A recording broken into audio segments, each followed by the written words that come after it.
जय हिंद। मैं जयंत कुमार। तो चलिए दोस्तों, आज हम लोग इस वीडियो में देखेंगे रेडियोग्राफी का अति महत्वपूर्ण टॉप 25 क्वेश्चन। दोस्तों ये क्वेश्चन जैसे कि आपको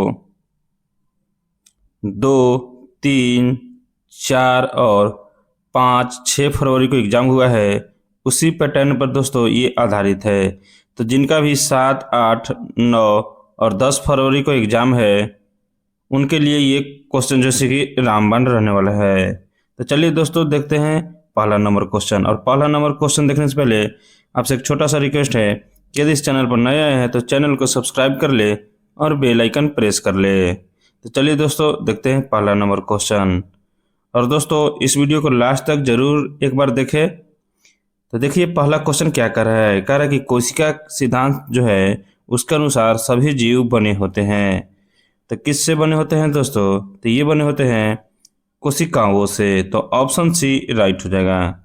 नेक्स्ट नंबर क्वेश्चन देखिए, यहाँ पे 2 नंबर कह रहा है कि निम्न में से कौन सा कोशिकांग केवल पादप कोशिका में पाया जाता है। तो दोस्तों केवल पादप कोशिका में कौन पाया जाता है? ये है दोस्तों हरित लवक। कौन है दोस्तों? हरित लवक।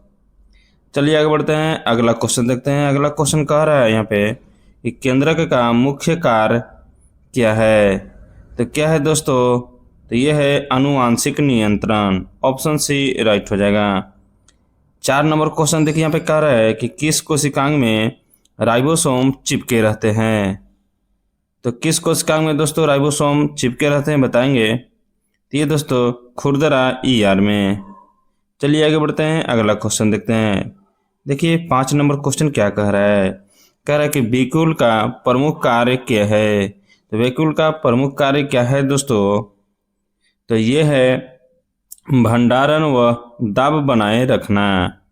चलिए आगे बढ़ते हैं, अगला क्वेश्चन देखते हैं। कह रहा है यहाँ पे कि प्रोटीन संश्लेषण की अंतिम प्रक्रिया होती है। तो दोस्तों प्रोटीन संश्लेषण की अंतिम प्रक्रिया होती है, आप लोग बताएंगे किस में होता है। तो दोस्तों ये होता है राइबोसोम पर। ऑप्शन सी राइट हो जाएगा। चलिए 7 नंबर क्वेश्चन देखते हैं। यहाँ पे देखिए कह रहा है कि किस कोशिकांग को डाक घर कहा जाता है। तो 5 स्टार क्वेश्चन है दोस्तों। ये कहा जाता है गोल्जी तंत्र को। चलिए आगे बढ़ते हैं, अगला क्वेश्चन देखिए। कह रहा है कि डीएनए की प्रतिकृति होती है। तो किस में होती है दोस्तों? तो ये होती है केंद्रक में। चलिए आगे बढ़ते हैं, अगला क्वेश्चन कह रहा है कि अमीबा में अलैंगिक जनन का आधार है। तो अमीबा में अलैंगिक जनन का आधार है दोस्तों, ये है केंद्रक विभाजन। 10 नंबर क्वेश्चन देखिए कह रहा है कि किस प्रोटोजोआ में मलेरिया फैलता है। तो किस में फैलता है दोस्तों? तो ये फैलता है प्लाज्मोडियम। अगला क्वेश्चन कह रहा है कि युग्मन पाया जाता है। तो किस में पाया जाता है दोस्तों? तो ये पाया जाता है पैरामीशियम में। 12 नंबर क्वेश्चन कह रहा है यहाँ पे देखिए, मनुष्य में गुणसूत्रों की संख्या कितनी होती है। तो ये दोस्तों 46 गो होती है। कितनी होती है दोस्तों? 46 गो, यानी 23 जोड़ी। इसका ऑप्शन सी हो जाएगा। या जोड़ों में नहीं पूछा दोस्तों, इसलिए ऑप्शन सी ही राइट होगा। 13 नंबर क्वेश्चन देखिए कह रहा है कि किसी चालक में ताप बढ़ाने पर प्रतिरोध क्या होता है। क्या होता है दोस्तों? तो ये बढ़ता है। चलिए आगे बढ़ते हैं, अगला क्वेश्चन यहाँ देखिए कह रहा है कि अवतल लेंस की फोकस दूरी का मान होता है। तो अवतल लेंस की फोकस दूरी का मान होता है दोस्तों, कैसा होता है? ये होता है ऋणात्मक होता है। कैसा होता है? ऋणात्मक होता है। 15 नंबर क्वेश्चन कह रहा है कि विद्युत धारा की दिशा मानी जाती है। तो कैसी मानी जाती है दोस्तों? ये मानी जाती है धन से ऋण की ओर। ऑप्शन सी राइट हो जाएगा। नेक्स्ट नंबर क्वेश्चन कह रहा है यहाँ पे कि ट्रांसफॉर्म का उपयोग किया जाता है। तो ट्रांसफॉर्म का उपयोग दोस्तों किया जाता है किसमें बदलने के लिए दोस्तों? तो ये है वोल्टेज बदलने में। देखिए दोस्तों 11,000 जो वोल्ट आता है उसको ट्रांसफर बैठा देने से 444 वोल्ट ही जैसे कि आता है, यानी 11,000 से कम करके 440 वोल्ट जैसे कि पास करता है। तो इसको क्या बोलेंगे? वोल्टेज बदलने में। वोल्टेज क्या है? कम कर देता है। नेक्स्ट क्वेश्चन कह रहा है कि कार्बन के 4 बंध बनाने का कारण है। तो क्या है दोस्तों? ये है संयोजकता 4।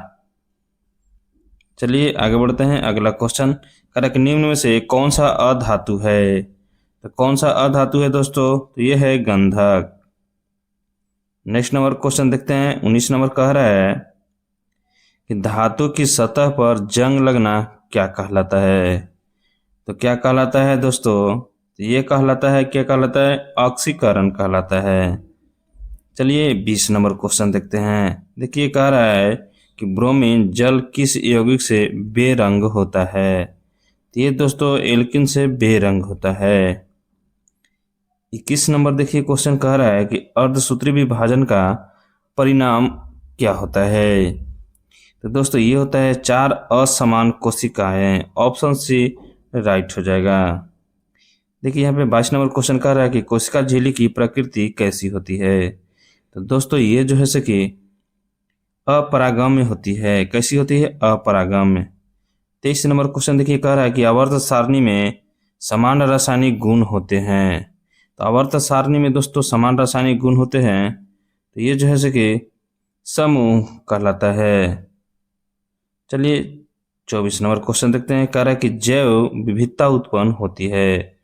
ये दोस्तों जैव विविधता जो उत्पन्न होती है आनुवांशिक विविधता से। चलिए लास्ट क्वेश्चन देखते हैं। यहाँ पे देखिए कह रहा है कि कोशिका विभाजन का प्रमुख उद्देश्य क्या है।